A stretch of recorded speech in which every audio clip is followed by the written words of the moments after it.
인사하겠습니다. 안녕하십니까? 늦어서 미안합니다. 차가 밀려가지고 뭐 방법이 없네요. 그래도 미안합니다.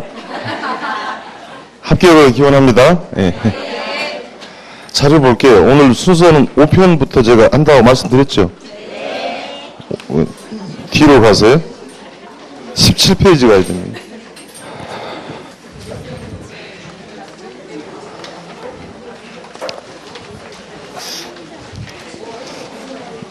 3주 동안 나눠서 보실 건데, 이제 일단 자료는 한꺼번에 보시기 쉽지 않아요. 제가 이게 작업 다 해놓고 오타 보고 또 잘못된 거 있나 꼼꼼히 봐도 3시간 걸립니다. 제가 봐도. 그럼 이게 여러분이 이제 저랑 같이 보고 나서 이제 이게 나눠서 보실 필요가 있는데, 오늘은 이제 봤던 것은 이제 이번 주 가기 전에 한번 보실 필요가 있어요. 그리고 이제 뭐 연습을 꼭 해야 되는 건 아닌데, 이후에 어쨌든 간에 시험 전까지 한 4-5번 정도는 눈에 들어와야 될 겁니다. 그럴 계획을 잡으셔야 되고, 시험 목전에 가면 이제 하루 전날, 이틀 전에는 반나절 안에 이게 다 봐줘야 돼요. 반나절 안에. 이게 이제 지금부터 싸움은 뭐냐면, 얼마나 자주 봤냐와예요. 얼마나 자주 봤느냐. 그러니까 안 보면 딱 일주일 전에 잊어먹거든요. 잊어먹기 전에 또 집어넣고, 또 빠져나가면 또 집어넣고, 이 비작업을 계속 하시는 거예요. 그러니까 이제 공부가 좀 부족하신 분들, 60점 언저리 부근에 계시나 그 아래 계신 분들은 이것저것 하려고 하시면 안 된다.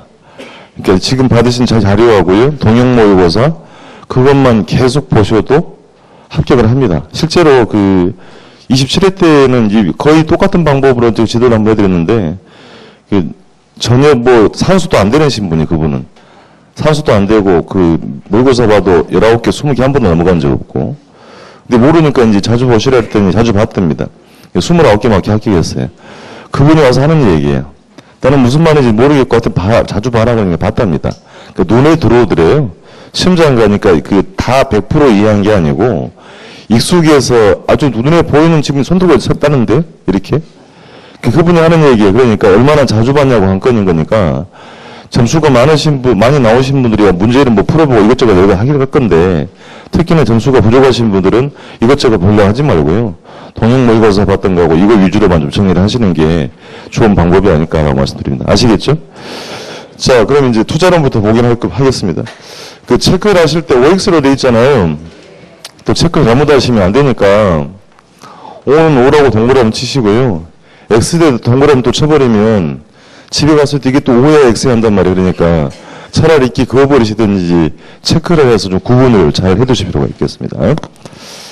자, 괄호 1번부터 갑니다. 투자론으로 갑니다. 요구 수익률 별표하셔야 돼요. 별표해드린 분야는 조금 더 관심을 더 가져주시라는 얘기입니다.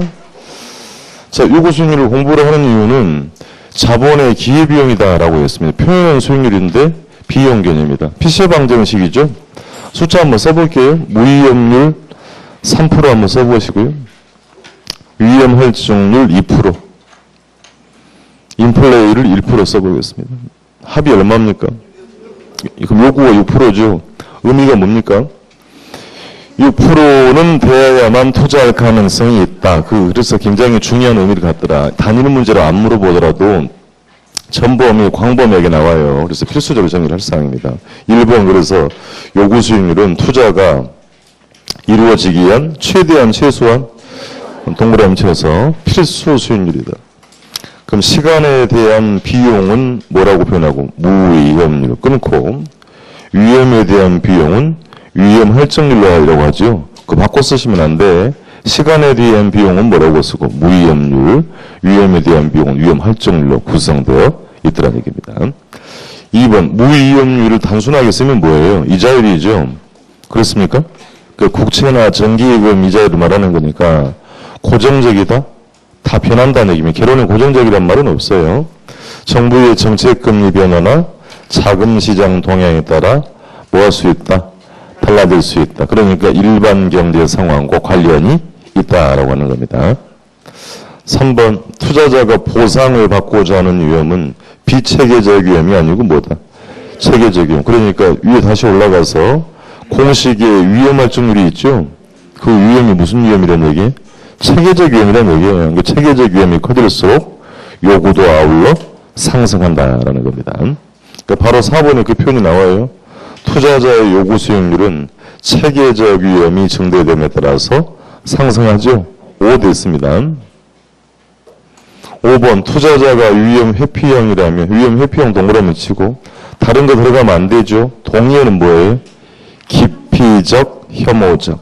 그게 합리적이고 이성적 투자자라고 했습니다. 그럼 조건을 들어 투자의 위험이 증가할 때 이렇게 물어봤잖아요. 그럼 요구 수익률 어떻게 한다?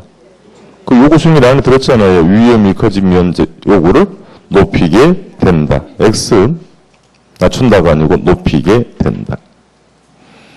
6번 결론 요구 수익률이 충족될 때 부동산 투자가 이루어질 수 있죠. 그래서 바꿔 물어본 게 7번이에요. 수익률의 개념이 등장하면 항상 요구하고 비견들이 있죠. 기대 수익률이 요구보다 크면 투자를 채택한다. 반대의 경우라면 투자하지 않더라는 얘기입니다. 8번, 9번은 같은 표현입니다. 투자의 위험이 커지면 뒤에 투자 가치가 하락한다 이렇게 물어봤잖아요. 위험이 커지면 뭐가 커진다? 요구가 커진다. 그러면 할인율도 커진 거니까 가치는 뭐한다? 하락한다. 5 됐습니다. 수년가 할인율이 요구 수익률이죠. 똑같은 표현이에요. 그러니까 위험이 커지면 요구가 커지고 할인율이 커짐으로 가치는 뭐한다? 작아진다. 하락한다는 얘기입니다. 9번 엊그제 시험 본 거 많이 틀린 질문입니다. 여러분. 장래 기대되는 수익에 현금 흐름이 주어졌을 때 요구 수익률이 클수록 이렇게 물어봤잖아요. 근데 뒤에 가치는 물어봤잖아요. 요구가 커지면 뭐가 커진다? 할인율이 커진다. 그럼 가치는 뭐한다? 작아진다, 하락한다라고 해야 되죠. 어차피 똑같은 표현이 살짝 바꿔놓은 것밖에 없는 거니까 가치는 하락한다는 얘기입니다. 실수 없도록 하셔야 돼요. 그런 질문들은. 10번 균형시장 동그라미 치고요. 그 말이 안 나와도 관계없어요. 균형 상태로 가려면 자 조건이 나왔습니다. 기대 수익률이 요구보다 높을 때라고 했죠. 부동으로 표기해 보세요. 뭐가 더 크다? 기대가 더 크다. 그럼 균형이다 아니다? 아니잖아요. 그러면 그게 균형이 되려면 뭐가 하나가 변해야 되죠. 그 요구는 픽스라 그랬어요. 얘는 다 고정되어 있고. 그럼 기대가 더 크다 그랬나요? 그럼 기대가 점차 뭐해야만? 하락해야만 균형을 달성한다는 표현입니다. 풀어가는 요령을 알아드릴 거니까 요구는 픽스고 기대가 상승하거나 하락해서 균형을 달성한다는 표현이었습니다. 괄호 2번으로 가요. 현금 흐름 구하는 과정. 작년에 지문형을 물어서 지문형 가능성이 크지는 않습니다만 계산을 풀어가기 위한 내용이에요. 1번 투자의 현금 흐름은 영업활동이 뭡니까? 임대활동이다. 그 용어를 알고 있냐고 물어본 거니까 임대활동을 통해하는 그럼 뭐라고 하셔야 돼요? 소득이득이라고 해야 되죠. 소득이득과 끊고 그럼 내가 통해 있는 것은 뭐라고 한다? 그건 자본이득이라고 해야 되죠. 용어의 정리가 된 건 물어본 겁니다. 임대료 수입은 소득이득, 외곽대금은 자본이득으로 구분할 수 있다. 잘못됐죠? X. 2번 가능 총수입보다 유효가 더 클 수 있다. 그렇습니까? 작을 수도 있다. 동일할 수도 있다. 플러스 마이너스가 붙어있는 것이니까 그럴 수 있는 겁니다. 3번 유효 총소득을 산정할 때는 영업외 수입은 다른 말로 뭐라고 해요? 기타 수입. 임대료 수입은 필요하죠? 감가상각비는 필요하지 않다. X. 이게 실제로 3년 전에 선택형 문제를 물어봤던 겁니다. 유효를 구할 때는 그 아래 자료 필요하지 않죠? 경비 필요해요? 필요하지 않아요. 경비를 알고 있으면 뭐를 구할 수 있다? 손을 구하는 개념인 거니까 위쪽으로만 다 알면 유효는 구할 수 있다. 같은 요령으로 4번 유효 총소득에서 유지관리비, 보험료, 소유자 이 경비를 빼야 되죠. 그럼 소유자 급여 경비 아니네. 연간 이자 비용도 경비 해당하지 않다. 부채 서비스 경비 해당하지 않죠. 그럼 경비는 필수의 계산 문제를 풀어가기 위해서 유지관리비, 보험료, 읊어보세요. 광고비, 종업원 급여, 재산세, 필수로 정리할 사항입니다. 그래서 유효에서 그 경비 항목을 공제하면 뭐를 구할 수 있다? 순을 구할 수 있다. 이것도 X 됐죠? 소유자 급여, 소유자의 개인 업무비 경비 아닙니다. 그 살짝 넣어놓고 실수하는 것이니까 조심하세요. 개인 업무비도 경비에 해당하지 않더라. 5번 부채 서비스가 많을수록 순영업 소득은 작아진다. 또 그래 보인다. 부채 서비스가 많으면 세전 현금 수지가 작아진다. 그렇습니까? 그 세전을 구할 때는 부채 서비스가 필요하지요. 그렇습니까? 순을 구할 때는 부채 서비스는 필요하지 않다는 것입니다. X 됐어요. 6번 매기 지불하는 영업소득세는 과세 대상 소득의 세율을 곱해서 구하죠. 그렇습니까? 그럼 과세 대상 소득에는 원금 상환분이 포함된다라는 말이 뭡니까? 세금 부과의 대상이란 얘기죠. 세대 원감 하셨잖아요. 그럼 순대 이감 했으니까 이자 지급분은 포함되지 않는데 이자 지급분은 세금에서 뭐 해준다? 공제해준다 표현이 됐습니다. 맞지요? 5대선 원금 상환분은 세금 부과의 대상이고 이자는 수익의 공제를 많이 해준다는 얘기죠. 그럼 공제 많이 해주면 세후는 커지게 되더라는 얘기입니다. 그렇습니까? 순대 이감 했잖아요. 마이너스 항목이니까 많이 빼주면 세후는 커지게 된다. 8번 지분보호계획의 구성요소 3가지. 초기 지분 투자, 내가 투자했던 금액과 기간 중에 그럼 부채 중에 원금을 일부 상환했다면 그만큼 지분이 형성된 거죠. 원금 상환분만큼 지분 형성된 거고 취득가격 대비 가치 상승분 3가지로 구성이 된다. 그러니까 지분보호계획 안에는 들어가면 안 될 게 있어요. 총 투자 금액 들어가면 안 되죠. 당연히 안 되는 거고 이자 지급분도 해당 사항 없어요. 자꾸 안 되는 걸 물어보는 거니까 총 투자 금액과 이자 지급분은 거기 해당 사항이 없더라는 얘기입니다.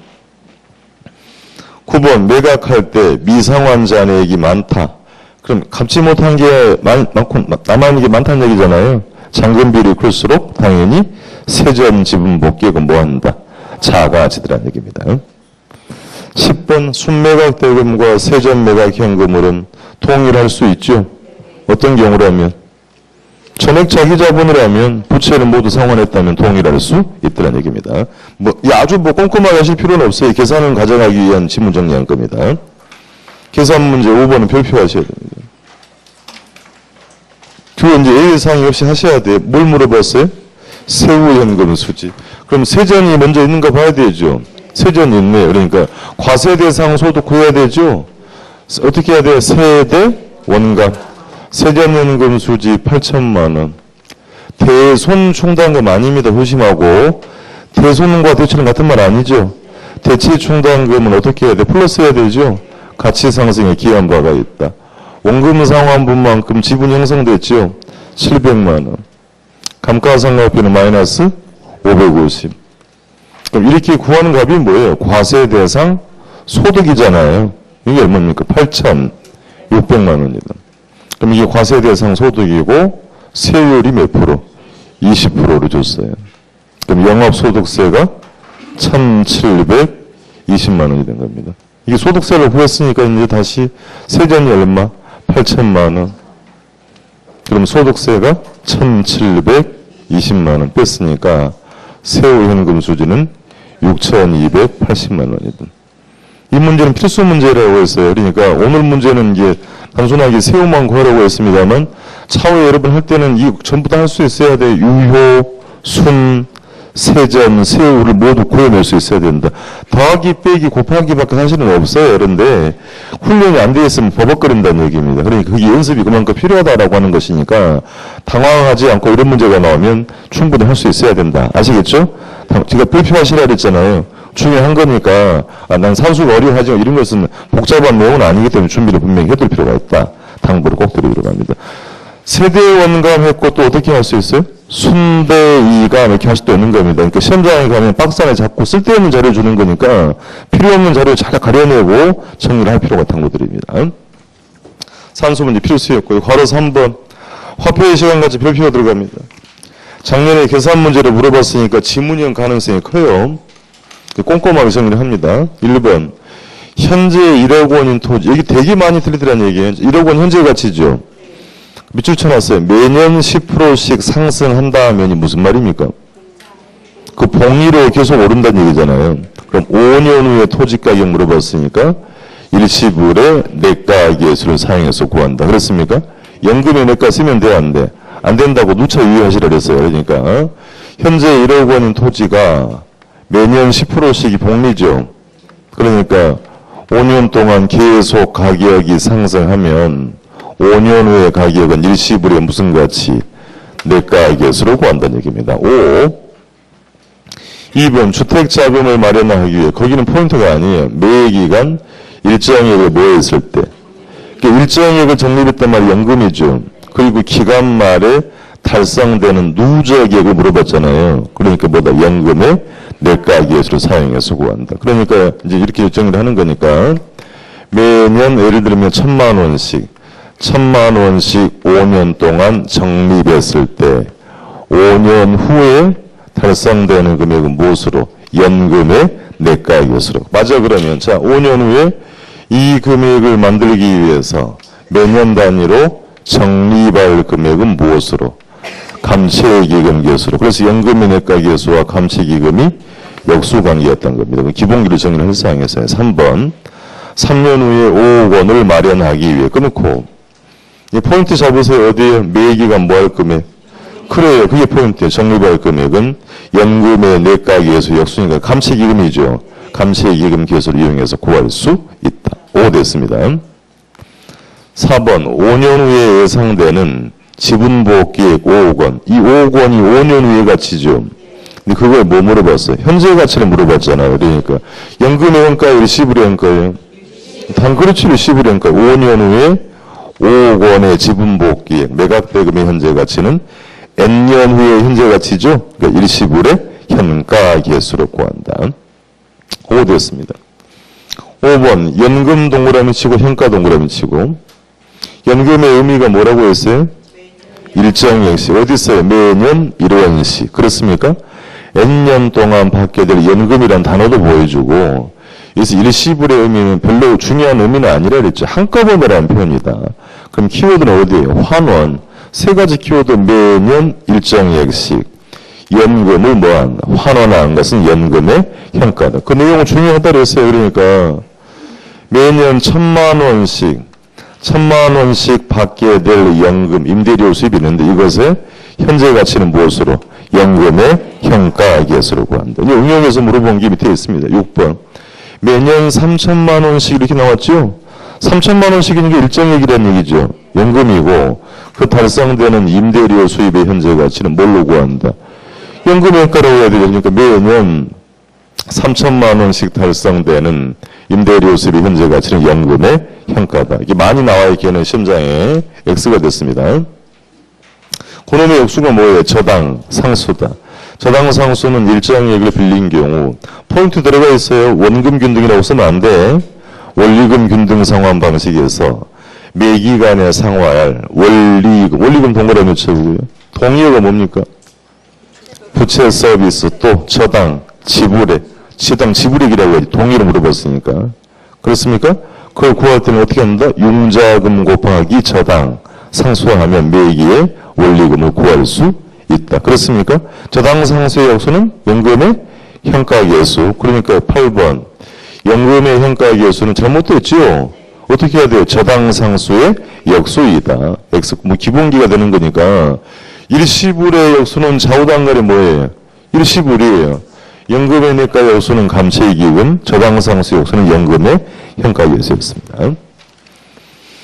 넘겨서요. 이 응용 파트가 나옵니다. 그래서 연금의 9번. 예.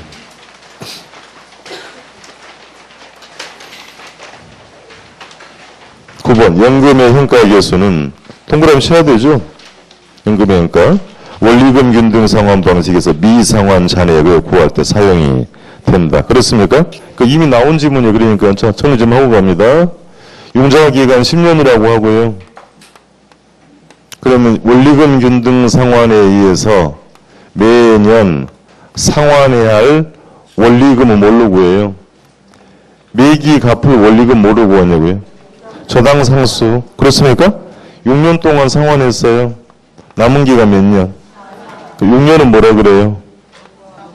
그래요. 경과한 기간. 4년은 남은 기간. 그러니까 이제 6년 말에 따지면 7, 8, 9, 10 매기 갚을 뭐가 있는데 원리금이 있을 건데 그럼 6년 말에 한꺼번에 상환하면 그 값을 어떻게 구합니까? 라고 물어보는 거잖아요. 6년 말에 갚지 못한 미상환 잔액은 어떻게 구한다? 연금의 현가. 이거 다시 봐야 돼요. 그러니까 일정액씩 상환할 원리금이잖아요. 그것을 뭐 물어봤어요? 현재 가치를 물어봤어요. 그러니까 중도상환 시 미상환 잔액은 원리금에다가 뭘 곱한다? 연금의 현가 계수를 곱한다. 그 연금의 현가를 몇 년 써야 돼요? 이 문제에서. 4년, 6년, 10년 어떤 거? 남은 기간 몇 년? 4년. 그러니까 이게 공식 외우는 건 아무 필요 없는 표현이고 남은 기간 쓴다는 걸 아셔야 되는 거예요. 남은 기간 몇 년? 그럼 시험장 가면 4년 안 준다 그랬습니다. 6년 경고로 끝내버리는 거예요. 그러니까 나머지 기간 여러분이 찾아내야 된다는 얘기고. 또 한 가지 방법. 그러면 융자금을 알고 있다면 융자금에다가 남아있는 비율을 곱하면 되죠. 잔금 비율을 곱하면 6년 말에 미상환 잔액을 알 수 있다. 그럼 잔금 비율이 뭐예요? 남아있는 비율이잖아요. 그러니까 편하게 읽어요. 전체 몇 년? 10년. 남은 거 몇 년? 4년. 다시 10년은 뭐라고 했고요? 만기. 그럼 4년은 남은 기간. 그 4년짜리의 연금의 현가 계수, 10년짜리 연금의 현가. 이건 공식을 알고 있어야 돼. 이것만 외우는 거 필요 없어요. 그러니까 이미 이렇게는 물어봤으니까 연금의 현가 공식을 꼭 알고 가야 이 문제를 풀어가는 거니까 융자금 곱하기 뭐 하면 잔금 뭐로 하면 6년 말에 미상환 잔액을 구할 수 있더라는 얘기. 그러니까 다시 왜 그런 거냐면 매기 갚을 금액이 10년이죠. 그것의 현재 가치가 10년의 연금 현가가 된 거고요. 그럼 7, 8, 90 몇 년? 그럼 4년의 현재 가치란 말입니다. 그럼 전체 중에 남은 거다. 그렇습니까? 융자금 곱하기 뭐 하면? 잔금 비율하면 미상환 잔액을 구할 수 있다는 얘기입니다. 상환 비율은 몇 년이에요, 그러면? 6년이잖아요. 그러니까 이 기본 표현을 알아야 된다는 얘기입니다. 10번으로 갑니다. 그럼 잔금 비율 동그라미 치고, 잔금 비율은 원금에 대한, 융자금에 대한 잔금의 비율이죠. 미상환 잔금이라고 쓸 수도 있어요. 미상환된 금액의 비율이다. 그럼 이자율 만기, 또지 동그라미 쓸 거예요. 남은 저당 기간의 함수. 그거 싹 바꿔놓으면 또 안 보인다 그래요. 정확히 알아야 필요합니다. 그럼 11번 상환 비율을 물어봤죠. 그럼 상환 비율은 뭐예요? 상환된 금액의 비율입니다. 원금에 대한 상환된 금액의 비율이죠. 그럼 이자율 만기, 이제 뭘로 바뀌었어요? 경과한 저당기간의 함수로 구성이 되더라. 이 비율, 그러니까 10번 지문은 시험장에 나온 적이 있다. 그러니까 당연히 알고 가야 되는 겁니다. 그래서 12번의 미상환 잔액은 융자금 곱하기 뭐 하거나 잔금 비율, 분모가 만기죠. 분자가 남은 기간. 또 한 가지 방법, 원리금 곱하기 뭐 한다? 연금의 현가. 무슨 기간? 남은 기간 곱하면 이 T 시점에서 미상환 잔액을 구할 수가 있더라는 것이었습니다. 괄호 4번 가세요. 반괄호 1번 별표 가고 할인현금 수지 분석법. 오른쪽으로 가서 계산 문제부터 먼저 풀 겁니다. 일단 계산 과정이 좀 오타가 좀 있어요. 여기 6번 문제 해설 가시면 1년 말에 330이라고 되어 있죠. 바꿔줄게요. 770으로. 1년 말 330 되어 있죠. 770 바꿔주기 바랍니다. 6번 계산 문제 필수예요. 별표 딱 들어가고. 현금으로만 줬고 뭘 물어봤어요? 수익성 지수를 구하라고 하지 않습니까? 그럼 PI 값 구할 수 있어야 된다 그랬어요. 수익성 지수는 유출의 현가에 대한 유입의 현가다. 영년도는 투자액이고 강년차의 현금, 할인율 몇 프로? 10% 동그라미 치고. 그 할인율의 명칭이 뭡니까? 요구 수익률. 사전에 결정해야만 PI 구할 수 있다. 자, 그럼 1년 차의 현금 흐름이 얼마예요? 770. 이게 1년 후의 금액이죠? 현재 가치 어떻게 해야 돼? 일시불의 현가. 금방 공부한 거 활용한 거예요. 1 플러스 0.1의 1승. 0.1이 뭔데요? 할인율. 770이 무슨 가치? 현재 가치. 그럼 2년 후에 3,267만원. 2년 후의 금액이죠? 이거 쓰면 1 플러스 0.1의 2승이긴 한데 할인율 10%라고 했으니까 값을 좀 알고 계세요. 1승은 1.1, 2승은 3승은 아이고 잘하네. 4승은 4641 정도는 그냥 알고 가세요. 그 정도야. 나머지 값 외워도 의미는 없는 것이고. 그러면 자 3년 차에 3,993만원. 현재 가치 1 플러스 0.1의 삼승. 그럼 전부 다 현금 흐름이 다르니까 무슨 가치? 일시불에 현가를 써서 현재 가치를 구해야 되죠? 여기는 700이 됐던 거고. 그렇습니까? 2년 차? 2,700. 3년 후의 금액은 이건 3천만 원. 이걸 전부 다 더한 게 뭐예요? 유입의 무슨 가치? 현재 가치잖아요. 그럼 유입 현재 가치 얼마 됐어요? 6,400만 원이 된 거고. 투자 금액이 얼마? 5천만 원. 그럼 PI 값이 1.28이 나와요? 예. 이거 할 수 있어야 됩니다. 그러니까 사전에 할인율 결정해야만 수익성 지수를 구할 수 있다 한다니. 그렇습니까? 그럼 수년가는 얼마예요? 요거 빼면 되잖아, 뺀 게. 수년가는 유입현가에서 유출현가를 뺀 거다. 수년가는 얼마? 1,400. 그 정도 할 수 있어야 아주 기본 문제가 돼요. NPV는 1,400만 원. 수년가의 결과물은 뭐다? 금액이다. 그만큼 부의 극대화를 판단하는 거고, 수익성 지수는 금액 대비 몇 배? 1.28배의 수익성을 나타냈다라고 지표입니다. 그러니까 기본기가 돼야 돼. 할인율을 결정해야만 수년가와 PI 구할 수 있다. 올해 이런 식의 문제는 분명히 물을 거라는 여러분 주지가 돼야 되는 거고, 시간 많이 걸리는 문제 아니라는 얘기입니다. 준비할 필요가 있다는 얘기예요. 자, 그럼 이거 가지고 물어봅시다. 이거 여러분 표 보세요. 문제 현금 물음표를 가지고 내부 수익률을 구할 수 있다. 구하란 말 안 할 거니까 이야기 좀 해봐요. 구할 수 있다. 그러니까 할인율을 결정하지 않더라도 R값은 구할 수 있다. 표기합시다. 내부 수익률은 유입의 무슨 가치? 현재 가치. 그럼 유입의 현재 가치와 유출의 현가 얼마를? 5천만 원을 어떻게 만드는? 같게 만드는 할인율을 내부 수익률. 다시 유입의 무슨 가치와 유출의 현가를 같게 만드는 할인율을 내부 수익률이다. 그러니까 할인율을 결정하지 않더라도 내부 수익률을 구할 수 있다. 자, 그러면 조건을 바꿔볼게요. 이건 초기 투자 금액이죠. 그럼 1년 후에 투자액이 또 있다고 할게요. 투자액이 이렇게 1,000만 원 있으면 이건 1년 후에 투자 금액이죠. 그럼 현재 가치 해야 되죠. 1 플러스 R에 1승 해야 됩니다. 그럼 왜 한 거냐면 여기 있는 경우와 없는 경우는 R값이 달라져 버리죠. 그럴 거 아니에요. 여기 없는 경우하고 있는 경우는 R이 달라질 거니까 복수의 내부 수익률이 존재할 수 있다. 아직 우리 시험에는 안 물어봤습니다만 평가사시험 여기 건드려놨어요. 그러니까 R값이 여러 개 존재할 수도 있다 한다는 얘기입니다. 계산 문제는 필수로 꼭 여러분이 해두실 필요가 있었습니다. 왼쪽으로 와서 두 문제짜리 얘기가 지금 작년에 지문용어로만 두 문제가 나왔으니까 올해는 계산 문제 하나가 필수가 될 겁니다. 1번부터 순현재의 가치란 줄여서 뭐라 그래요? 순현값. 매년의 순영업 소득의 현재 가치에서 유출의 현재 가치를 공제한 것을 말한다. OX 잘 읽어보세요. 제가 이렇게 물어보면 O 아니라는 얘기잖아요. 순소득 하면 안 되죠. 여기서 따지는 현금 흐름은 전부 다 세후예요, 세후. 그 세후 소득의 무슨 가치? 현재 가치. 이렇게 들어가야 됩니다. 그러니까. 그래서 기본기가 아주 잘 필요하다는 얘기예요. 할인현금 수지 분석법에서 현금 흐름은 뭐다? 세후다. 세후 소득의 현재 가치에서 유출의 현재 가치를 공제한다. 그래야 말이 됩니다. X 됐습니다. 2번 사전에 할인율을 결정하지 않아도 수년가를 구할 수 있다. X 사전에 할인율을 결정해야만 수년가를 구할 수 있다. X 그 할인율의 명칭이 뭐예요? 요구 수익률이다. 그러니까 수년가법은 시간에 대한 보상. 이게 아까 뭐였어요? 물위험률. 위험에 대한 보상은 위험, 할증률 반영이 돼 있죠. 그러니까 요구보다 크면 투자한다 그랬잖아요. 그럼 수년가의 결과물이 0보다 크다라는 것은 요구를 충족하고 남는 게 있다. 금액만큼 부의 극대화 여부를 판단한다. 수년가가 10원이면 투자 가치가 있다고 본다. 숨도 안 쉬고 해야 된다는 얘기예요.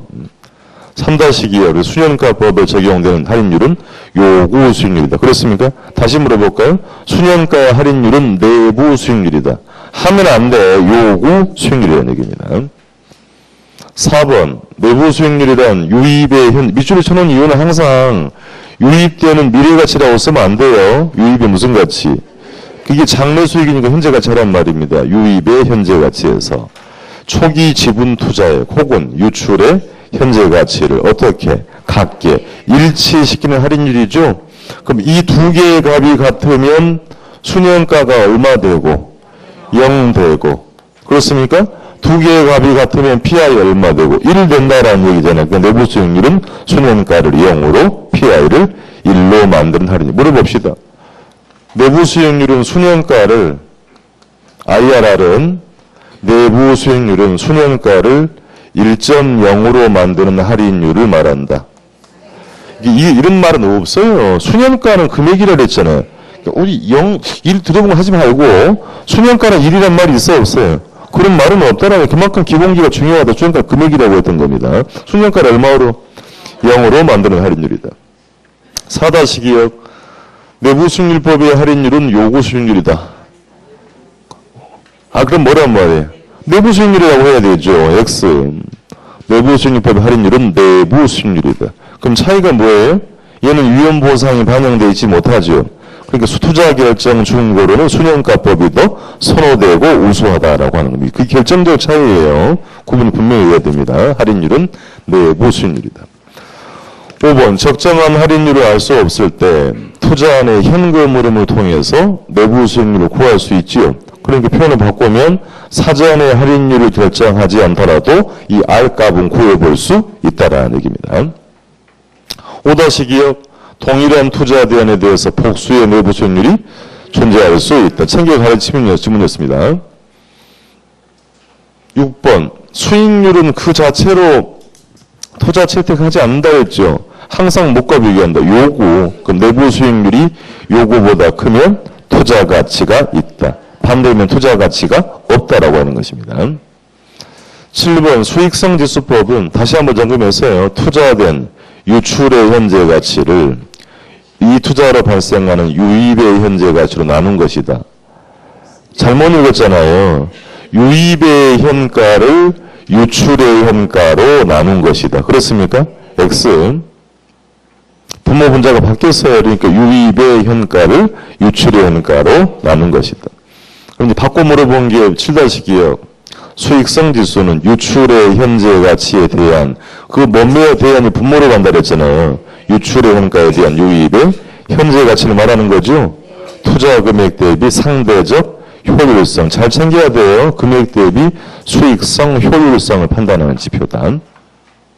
그러니까 순현가법은 부의 극대화를 판정하고 PI는 금액 대비 효율성을 본다 그랬으니까 8번 여러 가지 투자 대안 중 순현가가 가장 큰 것이 수익성수도 항상 크다? 아니다. X.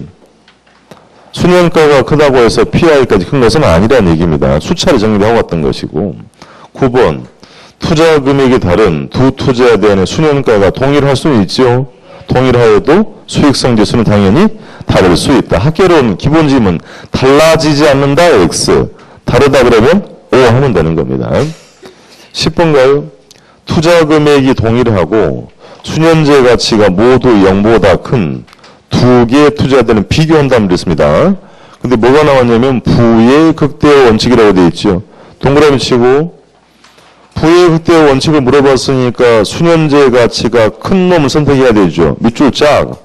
순현가가 큰 투자자는 선택한다. 그럼 그걸 바꿔볼게요. 그러니까 자, 두 번째 줄 다시 부의 극대화를 가만 놔두고요.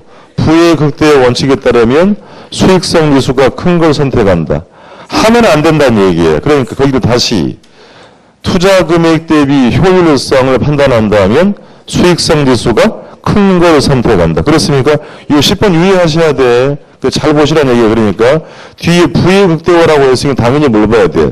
순현가가 큰 걸 선택하고 효율성을 물어봤으면 수익성 지수가 큰 것을 선택한다. 결론 그러니까 투자 분석 방법에 따라서 우선순위는 뭐 할 수 있다. 달라질 수 있다는 얘기입니다. 올라갑니다. 11번 순현가가 0이라는 의미는 뭐다? 유입의 현가하고 유출의 현가가 뭐하다? 같다. 그럼 PI 값은 당연히 1 되죠. 그럼 IR하고 요구 수익률은 이퀄이 성립한다. 그래서 내부 수익률의 순현가를 얼마로? 0으로 PI를 1로 만드는 할인율이다. 이제 바꿔서 물어본 게 12번. 할인율 20%일 때 순현가가 0이라고 했죠. 다 끊고. 순현가가 0이니까 유입의 현가와 유출의 현가가 뭐하다? 같다. 앞에 그럼 할인율의 명칭이 뭐예요? 순현가 값이 나왔으니까 할인율이 요구 수익률이죠. 그러니까 요구가 20%일 때 순현가가 0이라고 했으니까 그럼 IRR도 몇 프로가 된다? 20%가 된다는 얘기입니다. 산수 문제가 아니죠. 개념 파악하는 거니까 내부 수익률도 20%가 된다. 12-기업 내부 수익률은 투자안의 순현가가 얼마로? 0으로면 할인율을 무미하죠. 그럼 투자자 입장에서는 그럼 최대한이 아니고 최소한이다. 최소한의 필수 수익률, 요구 수익률이 되기도 한다. 그러니까 결국 그 지문도 IRR 요구가 뭐다? 이퀄이 성립한다라는 표현이 되는 거예요. 그러니까 최소한의 요구 수익률이 되기도 한다. X 됐습니다. 13번 A의 수년가는 100만 원, B의 수년가는 마이너스 20만 원. A와 B를 결합한 포트폴리오 수년가는 80만 원이다. OX. O라고 해야 돼. 뭐 물어보는 건데? 가치 합산이다. 그럼 다음만큼 부를 판단한다는 얘기죠. 그럼 다시 13번 물어볼 거예요. 그러면 A만 투자하는 게 나아요? A, B를 함께 하는 게 나아요? A만 해야지요. A는 100만 원 아니야. 그럼 두 개 마이너스 합이 80밖에 안 되죠. 그러니까 또 그렇게 못 넘어가면 안 된다는 얘기예요. 그러니까 아시겠죠? 그렇게 할 때는 A만 해야 되죠. A 플러스 B 하는 것도 A만 하는 게 부의 극대화를 달성할 수 있다. 가치 합산의 원칙이 적용된다는 얘기는 그만큼 실질적인 부가 늘어나냐 이렇게 물어보는 거예요. 그러니까 합의 원칙은 어디만 적용돼? MPV법만 적용이 된다라고 했던 겁니다. 그럼 14번, 13번 5, 그러니까 그렇죠? 그럼 그렇게 하더라도 투자는 채택할 수는 있어요. 예. 14번 A의 수익성 지수가 1, B는 2, A, B를 결합한 수익성 지수는 3이다. 그런 말 없다. X. 그럼 수익성 지수나 내부 수익률법은 합의 원칙이 적용되지가 않더라는 얘기입니다. 유의하실 필요 있습니다. 투자 금액과 회계적이 동일한 두 투자되는 경우 초기 현금 유입이 큰 게 수년가가 크죠. 화폐의 시간같이 물어본 것밖에 없어요. 그러니까 이제 표를 주고 물어볼 수도 있긴 합니다. 자, 이렇게 할게요. 투자 금액 100억, 1년, 2년, 3년, 20, 30, 150. 비투자에 대한 투자 금액 100억, 150, 30, 20. A와 B는 투자액과 액면상 회계적이 같잖아요. 그럼 할인율이 제가 10% 드리고 물어봅니다. A와 B의 수년가 값은 동일하다. 그럴 이유가 없는 거예요. 초기 유입이 큰 게 더 수년가도 크고 IRR도 크고 PR도 크다 합니다. 그렇게 물어볼 수도 없는 거니까 그 질문을 예전에 풀어본 적이 있으니까 초기 현금 유입이 큰 게 수년가가 더 크다라고 되더라고요. 아시겠죠? 화폐의 시간가치 개념이었습니다. 자, 어쨌든 두 문제의 범주 잘 정리할 필요가 있었고요. 넘어갑니다, 이제. 반가로 2번. 어림셈법과 지렛대고 나오죠? 별표 아셔야 돼. 작년에 거기서 시험 안 물어봤으니까 무조건 물어요. 어림셈법은 수익률가 뭐예요? 승수다. 그러니까 수식의 기본을 모르면 손도 못 대는 지문이라 그랬으니까 종합자본 환원율, 총투자액에 대한 뭐예요? 순영업소득. 요것만 딱 알면 뒤집으면 되죠. 순소득, 총투자액. 이건 뭐예요? 순소득, 승수다. 지분투자 수익률 혹은 지분배당률이라고 하죠. 그럼 지분투자액에 대한 세전, 현금 수지. 이게 뒤집으면 되잖아요. 세전, 지분투자액. 그렇습니까? 이는 그러면 세전, 현금 수지, 승수라고 했더니 이게 딱 여기서 정리할 게 굉장히 많다. 그러니까 나머지 공식은 모르시더라도 요거 두 가지 그리고 얘 승수는 분명히 해야 문제 해결합니다. 요거 세 개만 하면 나머지 공식 몰라도 문제는 해결이 된다라고 했어요. 수익률 값은 뭐 할수록 승수는 타당성이 있죠. 역수관계라는 얘기예요. 그러니까 그렇습니까? 그러니까 종합환원이 커지면 순수동 승수는 작아진다라고 했던 겁니다. 물어요. 동일할 수 있다. 그래요. 조건이 다르니까 전액 자기자본이면 동일할 수 있다. 이렇게 동일한 경우를 중립적 지렛대 효과. 그럼 뭐래요? 그러면 종합환원율이 더 클 수도 있다. 그럴 수 있다. 그런 경우는 부의 지렛대 효과. 자기자본순이 더 클 수도 있다. 정의 지렛대 효과. 그러면 순소득 승수와 세전 승수는 동일할 수 있다. 조건이 다르니까 동일할 수 없다면 안 된다는 얘기예요. 자, 그럼 위에 총소득 승수보다 순소득 승수가 더 큰 편이다. 갈매기 기억해야 돼. 아랫놈이 크다. 세전 승수보다 세후 승수가 더 큰 편이다. 그러니까 지문으로 묻든 계산 문제로 묻든 간에 무조건 물어볼 내용이니까 정리가 꼭 필요한 사항입니다. 1번 갑니다. 자본을 빼고 읽으면 종합하는 일이죠. 종합을 빼고 읽으면, 통으로 읽으면, 또 바꿔 읽으면 총투자 수익률, 총자본 수익률. 때려주기로 인간들의 사람들이 전부 다르다 보니까 용어가 좀 바뀌는 거예요. 그러니까 정리 잘하고 가야 됩니다. 그럼 종합자본환원율은 총투자액에 대한 순소득의 비율이죠. 지분배당률은 다른 말로 뭐라고 써요? 지분투자 수익률 혹은 자기자본 수익률. 그럼 지분투자액에 대한 세전현금 수지의 비율이다. 그렇습니까? 필수 공식이다. 수익률과 승수는 시간같이 당연히 고려하지 않더라. 3번 총투자 수익률의 역수는 순소득 승수이다. 그렇습니까? 그 긴가민가 하면 안 돼요. 5호 됐어요. 4번 총투자액이 10억 원이고 순소득이 2억 원이면 순소득 승수는 5년이 된다. 그럼 바로 나와야 돼. 2분의 10이어야 되죠. 2억이고 10억이잖아요. 그러면 5. 자, 10억을 투자해서 매년 얼마씩 2억 원의 소득이 발생하면 회수기간 몇 년. 그래서 얘를 자본 회수기간이다. 이렇게 표현 쓴 겁니다. 그렇죠? 이거 그럼 봅시다. 여기 5니까 이게 1분의 5란 얘기죠. 요령도 있는데 그럼 뒤집으면 역수잖아요. 그럼 종합환원율은 5분의 1 몇 프로? 20%. 그렇습니까? 뭐 그렇게 하는 방법도 있다. 그러니까 4번 조건으로 하면 종합환원율은 10분의 2억이니까 얼마? 20%가 된 거예요. 5번 순소득 승수가 작을수록 승수값은 작을수록 타당성이 높다고 본다. 그렇죠? 예. 6번 총소득 승수는 순소득 승수보다 큰 편이다. 요거 지금 물어본 거잖아요. 총보다 뭐가 더 크다? 순이 더 크다. 표기하세요. 부동어로. 순이 더 큰 편이다. 그럼 세전보다 세후가 더 큰 편이라고 해야 되죠? 잘못됐죠? 6번은 X. 아랫놈이 더 크다 그랬어요. 그러니까 익숙해야 되는 거니까 순이 더 큰 편이다. 세후가 더 큰 편이다.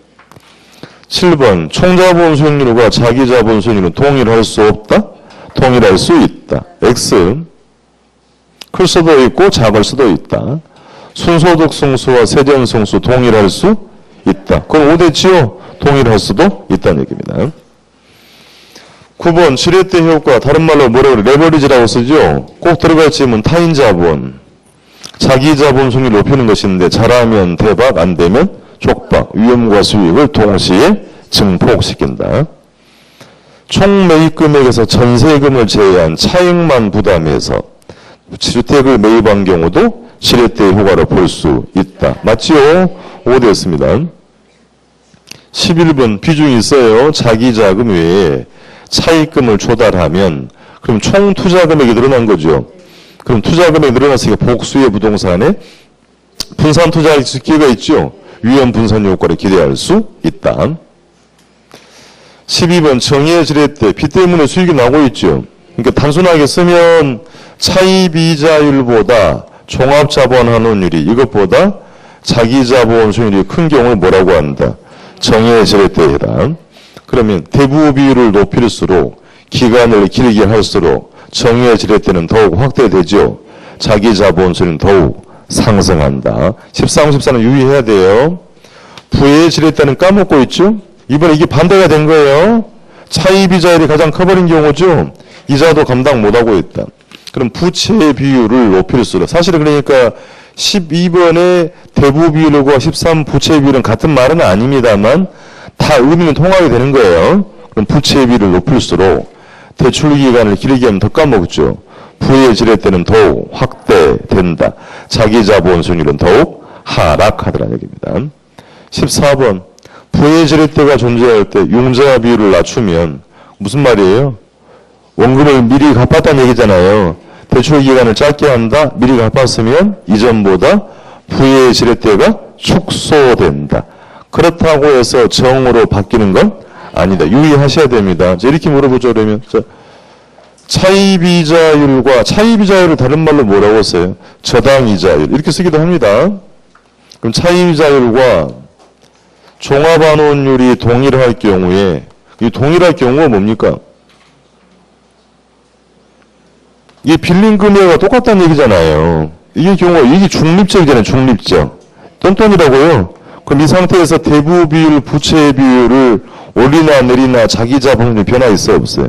없다라는 얘기예요. 그러니까 중립적 레버리지가 되면 대부 비율, 부채 비율과는 아무런 관련이 없다라고 대응하는 겁니다. 반가로 3번 비율 분석법. 작년에 물어서 조금 소홀히 해도 관계없어요. 대부 비율이 높아지면 부채 비율은 반대로 낮아져요? 더욱더 높아진다고 해야 되죠. 같은 건 아닙니다만 차이는 있죠. 총투자액에 대한 융자금 비율을 대부 비율. 그렇습니까? 그럼 부채 비율은 자기 자본에 대한 타인 자본 비율. 바로 정리되어 있어요. 밑에 가면 2번. 투자액 대비 융자액의 비율이 크면 융자를 많이 받았으니까 대부 비율이죠. 그럼 부채 비율은 더욱 높아지고 반대로 끊고 자기 자본 비율은 낮아진다. 3번. 부채 비율은 부채의 총계를 자본 총계로 나눈 값이죠. 그럼 분모부터 읽어봐요. 그러면 자기 자본에 대한 타인 자본의 비율을 부채 비율이다. 4번. 자산 총계 끊고 20 끊고 그럼 자본이 뭡니까? 자기 자본. 그럼 부채는 타인 자본이잖아요. 재무제표를 활용한 표현이었으니까 왼쪽에는 차변에 뭘 기록하고 자산을 대변에는 부채와 자본을 기록한다 그랬죠. 이렇게 기록을 해서 양변의 합이 같도록 작성하는 게 대조표다. 자산은 얼마? 20억. 그럼 거기서 자기 자본 총계가 뭐라고요? 자기 자본이에요. 16억. 부채는 얼마? 4억. 그럼 이 두 개 합한 게 20억이잖아요. 같아야 되겠다. 그러면 요거 가지고 부채 비율을 물어봤어요. 얼마? 이게 부채 비율이잖아요. 자기 자본에 대한 타인 자본 몇 프로? 25%야. 그렇습니까? 이 정도로 정리를 하고 가는 겁니다. 이제 물론 작년에 나왔기 때문에 가능성이 높은 문제는 아니에요. 자, 그럼 이것 가지고 대부 비율 한번 구해봅시다. 대부 비율은 총 투자 금액 얼마? 25. 그 중에 융자금이 얼마? 4. 그럼 대부 비율은 25%가 됐죠? 맞나? 아니에요. 20억이 4억. 20%죠? 20%. 5분의 1이니까 20%다. 그러니까 작년에 이렇게 물었던 게 점검을 한번 했던 겁니다. 그래서 용어를 구분하시는 얘기 자본이 뭐라고요? 자기 자본. 부채는 타인 자본 됐습니다. 그럼 답은 맞죠? 부채 비율은 25%. 5번 부채 감당률은 필수 공식이라 해서 필표가고요. 지문으로 묻든 어쨌든 계산 문제로 묻든 간에 부채 감당률이 뭐예요? 순영업 소득이 매기에 무엇을 부채 서비스를 감당할 능력을 나타내는 지표이다. 그렇습니까? 요거 2억, 부채 서비스 1억이면 값이 2죠. 그렇습니까? 그럼 꼭 공제하고도 얼마가 남아? 1억이 남아요. 그러니까 이 값이 크면 클수록 융자를 해줄 가능성이 있다라고 되어 있습니다. 1보다 크면 했잖아요. 세전현금 수지는 의미값이 아니고 양의 값을 갖는다. 남는 게 있단 말이죠. X. 감당률이 1보다 작으면 했어요. 그러면 소득이 원리금을 상환하기 뭐하다? 부족하다. 대출기관의 원금 회수 위험은 커지더라 얘기입니다. 7번 갑니다. 부채 감당률은 상업용 동그라미 쳐서 상업용 투자안의 대출 가능 여부를 판단하는 지표로 활용되기도 한다. 감당률이 1 이하가 되면 대출해줘 안 해줘? 안 해줘요. 그 이상이 될 필요가 있다. 채무불이행률은 작년에 물어서 가능성 높지는 않고 그 맞는가 봅시다. 순소득이 경비와 부채 서비스액을 감당할 능력이 있는가를 측정한다. OX. 봅시다. 감당률에서 순을 한번 써먹었다 그랬죠. 또 사용하지 않는다 그랬어요. 그러니까 채무불이행률을 써보면 채무불이행은 누가 해요? 채무자가. 그럼 벌어들이는 유효 총소득이죠. 경비와 부채 서비스를 상환하지 못하면 채무불이행률은 높아진다. 그러니까 또 사용하지 않는다는 것만 아시면 돼. 자, 그럼 갑니다. 부채 서비스가 많아지면 감당률은 어떻게 돼요? 당연히 낮아져요. 부채 서비스가 많아지면 채무불이행률은 높아진다. 수식을 몰라도요. 부채 서비스 가불 금액이 많아지니까 채무 불이익률은 높아지니. 여기는 분자, 여기는 분모에 있잖아요. 그러니까 조심을 좀 하시라는 얘기입니다. 패번 X. 왜 틀렸어요? 순이 아니고 유효. 9번. 부채 서비스액이 증가하면 감당률은 당연히 낮아졌죠. 그렇습니까? 그럼 채무 불이익률은 높아진다. 5 됐습니다. 영업 경비 비율 답을 뻔히 주고 묻습니다. 조소득이 이 조소득은 가능이 되나 유효나 관계없어요. 조소득에 대한 영업 경비 비율이죠. 그 바꿔 읽으면 안 된다 그랬다. 그러니까 항상 뭐뭐에 대한 어디로 간다. 분모. 조소득에 대한 영업 경비의 비율을 말하는 건데 그럼 높다는 말은 좋은 게 아니죠. 두 번째 줄 경쟁업체에 비해 밑줄에서 경쟁업체에 비해서 영업 경비 통제가 뭐하다? 미흡하다고 볼 수 있더라는 얘기입니다. 자, 거기까지 한번 보고요. 쉬었다 가겠습니다.